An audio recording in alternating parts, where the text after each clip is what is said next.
नमस्कार। आज के इस गंभीर और बेहद महत्वपूर्ण एक्सप्लेनर में हम भारतीय शेयर बाजार की उस भयानक हलचल को डिकोड करने जा रहे हैं जिसने दलाल स्ट्रीट का पूरा रुख बदल कर रख दिया है। एक स्पष्ट नजरिए के साथ आज हम बाजार की उन परतों को खोलेंगे जहां निफ्टी 24,000 के नीचे फिसल गया है। ये सिर्फ एक लाल निशान नहीं है, बल्कि एक गहरी संरचनात्मक कहानी का हिस्सा है जिसे समझना इस वक्त हर किसी के लिए अनिवार्य है। तो चलिए सीधे डेटा और तथ्यों की गहराई में चलते हैं। 23,995.70 ये महज एक नंबर नहीं है। ये निफ्टी 50 का एक ऐसा मनोवैज्ञानिक और फौलादी स्तर था जिसके टूटने का डर पिछले कई सत्रों से मंडरा रहा था। ये कोई मामूली गिरावट या डिप नहीं है। इस स्तर का टूटना एक बहुत बड़े स्ट्रक्चरल शिफ्ट का संभावित संकेत है। बुल्स का जो किला था उसमें अब एक बड़ी दरार आ चुकी है। आज की चर्चा का रोडमैप बहुत स्पष्ट है। हम बाजार की गिरावट, बैंकिंग सेक्टर के नियम, वैश्विक तनाव, एफआईआई और डीआईआई डेटा, सेक्टोरल इम्पैक्ट और लेवल्स और अंत में बाजार के प्रमुख जोखिमों पर बात करेंगे।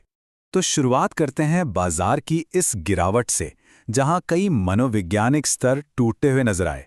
जब बाजार खोला तो एक सकारात्मक शुरुआत की उम्मीद थी, लेकिन वो उम्मीद बहुत जल्द एक भारी बिकवाली में बदल गई।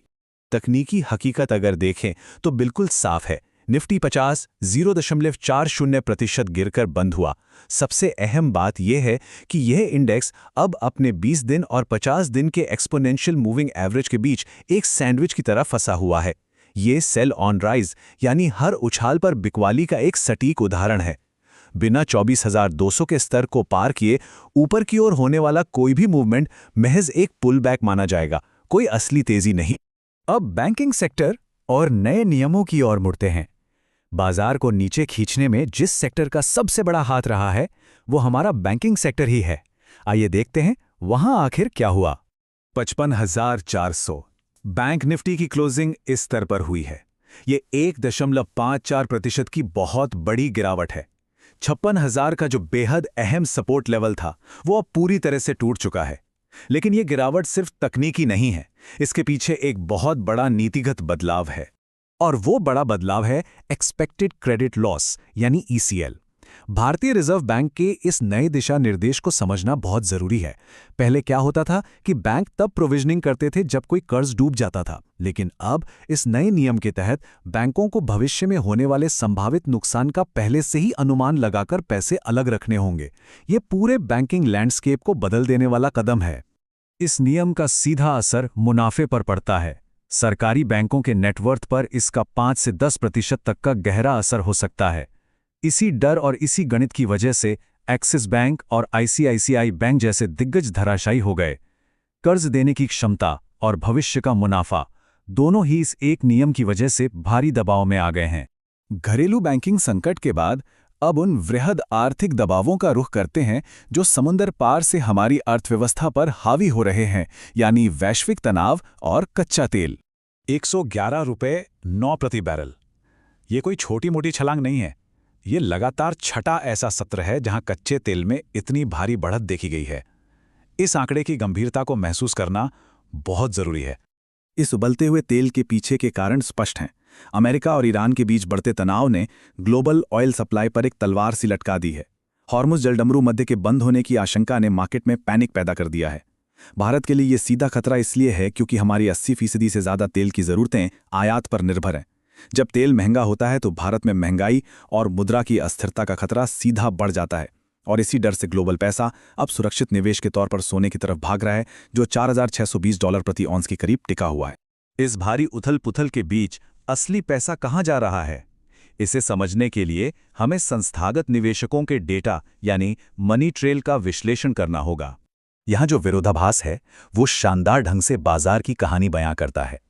एक तरफ विदेशी संस्थागत निवेशक यानी एफआईआईज हैं जो युद्ध और ऊंचे तेल के डर से उभरते बाजारों से पैसा निकालकर सेफ हेवन अमरीकी डॉलर में जा रहे हैं, और दूसरी तरफ हमारे अपने घरेलू निवेशक यानी डीआईआईज हैं जो भारतीय बाजार को गिरने से बचाने के लिए एक ढाल की तरह खड़े हैं और भारी खरीदारी कर रहे हैं।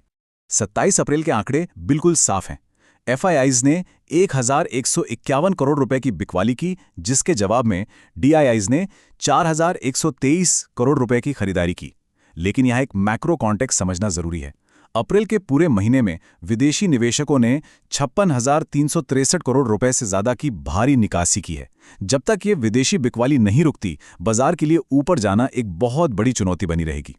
अब चलिए मैक्रो से माइक्रो स्तर पर चलते हैं, सेक्टोरल इम्पैक्ट और अहम लेवल्स की ओर। इस गिरावट के बीच कौन से सेक्टर्स आग में जल रहे हैं और कौन से सेक्टर्स लाइफबोर्ड का काम कर रहे हैं? सेक्टोरल स्थिति बिल्कुल स्पष्ट है।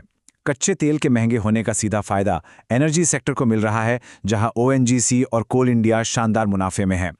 दूसरी ओर रक्षात्मक निवेश के चलते फार्मा सेक्टर जैसे डॉक्टर रेड्डीज हरियाली में है। लेकिन महंगा तेल ऑटोमोबाइल सेक्टर को बुरी तरह पीट रहा है और जैसा हमने पहले देखा, नए नियमों के कारण बैंकिंग सेक्टर आज का सबसे बड़ा लूजर साबित हुआ। इन्हीं सेक्टोरल चालों के आधार पर आने वाले सत्रों के लिए एक स्पष्ट रोडमैप सामने आता है। निफ्टी 50 के लिए तत्काल सपोर्ट 23,950 है और मुख्य रेजिस्टेंस 24,200 है।